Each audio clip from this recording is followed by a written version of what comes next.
Si sono registrati negli ultimi giorni i primi 2 casi di malattia di West Nile nella Bassa Padovana. Sono anche i primi 2 casi che si registrano per la regione del Veneto. È un dato che non ci sorprende, in quanto già da un paio di settimane erano stati registrati nella parte sud della regione del Veneto delle zanzare con il virus, quindi trovando zanzare con il virus era verosimile pensare che alcune di queste potevano pungere soggetti fragili che manifestavano poi i sintomi di malattia.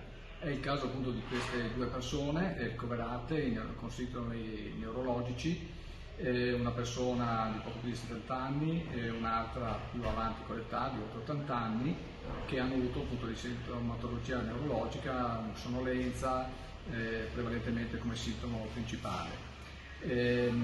Quindi sono alle cure del caso.